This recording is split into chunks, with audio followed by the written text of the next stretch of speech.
Are you the person with most brutality matches? Yes, Yeah. you held that record for a long time, Yeah. but recently I surged past you.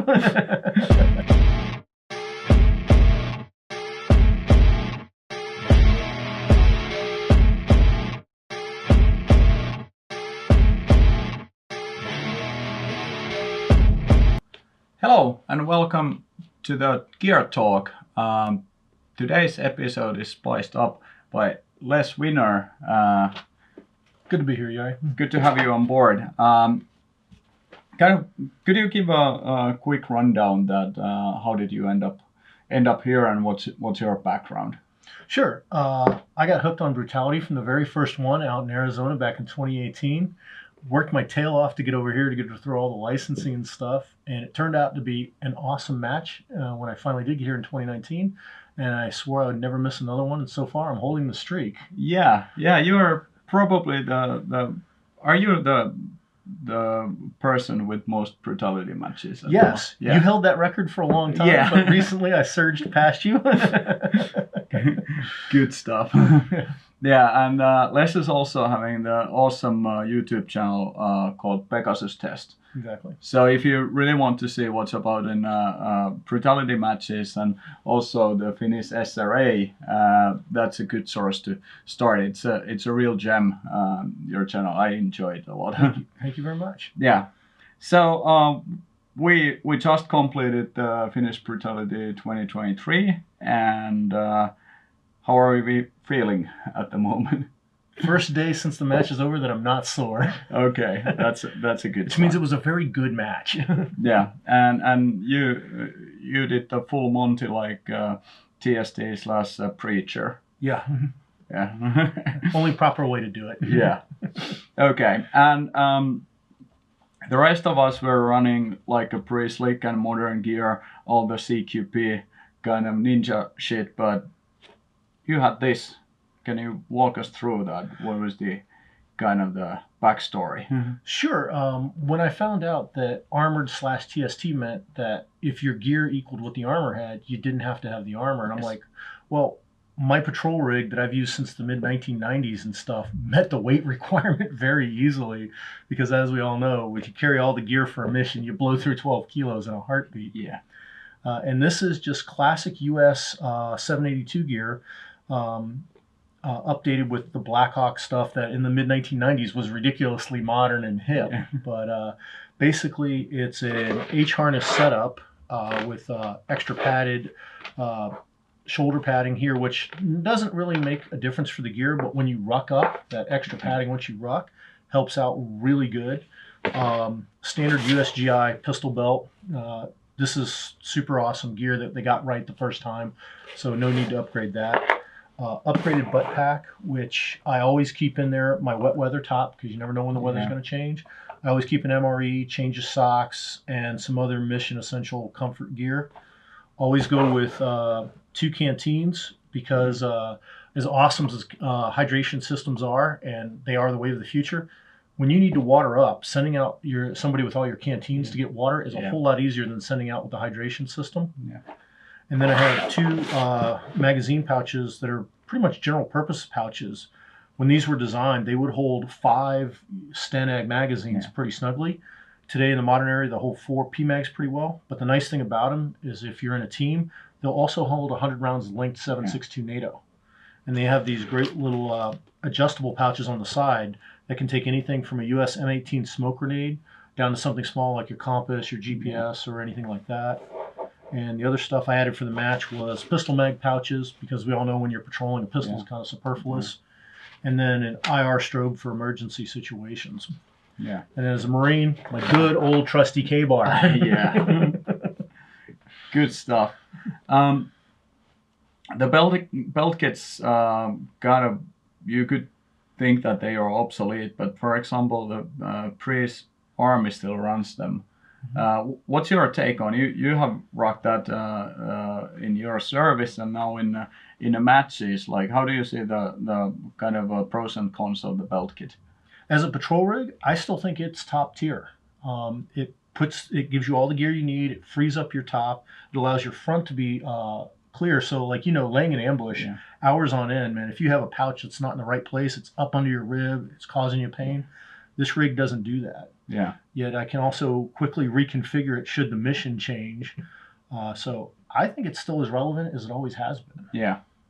Yeah, I think so too, that there are certain applications where it has a benefit, especially if it's like a basic infantry work that you don't have to do any high-speed stuff. But if the paramount is carrying the ammo, the sustainment, and being able to fight in the woods, like it's a pretty solid approach. How did this work in a match? We had the kind of a pre-various set of stages. Were there any kind of challenges or any areas where this excelled?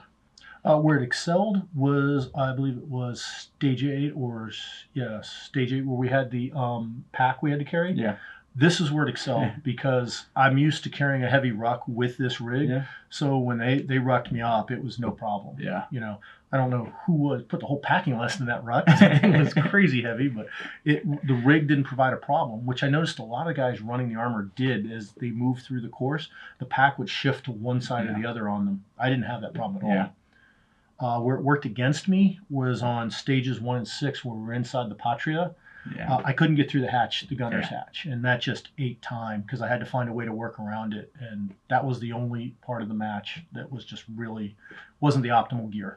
Yeah, it's kind of trade-off that I had a bit of the problem that even though I had the sleek front in my plate carrier, just the 3 max and a GP pouch, but at the back I had the breaching tools and everything. I had a hard time to fit through the turret, so I had all the stuff in that way, but you had it on a sideways, so pretty much same problem basically. If you have a lot of stuff, you don't fit on small holes and turrets. Yeah.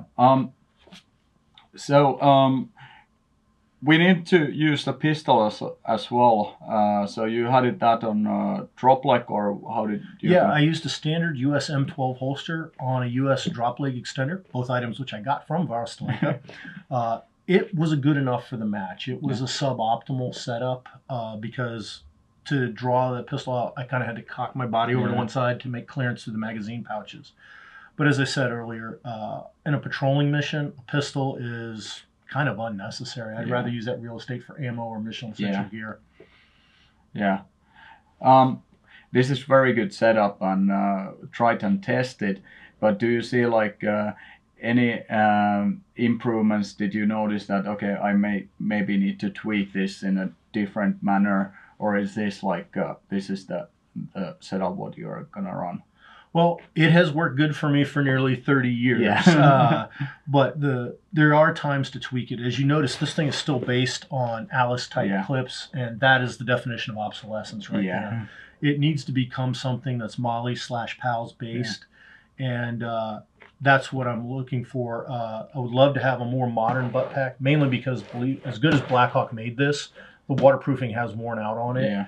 And the webbing on the side is Alice compatible, not Mali compatible. Yeah. So it limits me in my pouch selection. And I'd like to see more updated pouches because one of the reasons I stick with this patrol rig is this pouch right here because it's so versatile. Yeah. Yeah. It's a tried and tested platform. Cool. What you have used extensively all kinds of gear, and here's a prime example that you have run the rig over 30 years. Do you have any kind of lessons learned what you would like to share with the people who are thinking of getting their own kit for the either training or matches? That what are the kind of the basic do's and don'ts what you would recommend people? You have to look at what you're going to do and figure out what your primary purpose is and tailor the rig for that, but also leave adaptability into the rig. Like I was mentioning here, these pouches will hold linked ammo. If you think you're going to be part of a team, machine gun ammo always gets spread load. Make sure you have a way to carry it. I would say hydration system, no matter if you're running full armor or a patrol rig, hydration is key. It's what keeps you in the fight. So have a way to hydrate and resupply it fairly easily. Yeah. and just be flexible in what you take along and everything. Yeah, yeah, those are the good pointers, and also like the try out the kit like beforehand, like in a stressful situation. That do I get my pistol? Do I get my max out? And kind of what happens if I need to go prone, and all that stuff is really important that you don't get the surprise on the first stage or Oh yeah, yeah, definitely test your gear out, and it works both ways because Yeah. the match is a great way to test the gear before you go operational. yeah, that's true.